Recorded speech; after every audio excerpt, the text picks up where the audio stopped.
প্রথমেই মহান আল্লাহর আনুগত্য কামনা করে আমার আয়োজন শুরু করছি। সবাইকে আমার আন্তরিক শুভেচ্ছা ও অভিনন্দন। আসসালামু আলাইকুম। চাকরি প্রত্যাশী ভাই ও বোনেরা, আজ আপনাদের জন্য নিয়ে এসেছি সাধারণ জ্ঞানের কিছু গুরুত্বপূর্ণ প্রশ্ন। চলুন শুরু করি।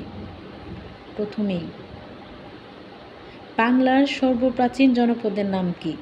পুণ্ড। বর্তমান বৃহত্তর ঢাকা জেলা প্রাচীনকালে কোন জনগণের অন্তর্ভুক্ত ছিল? বঙ্গ।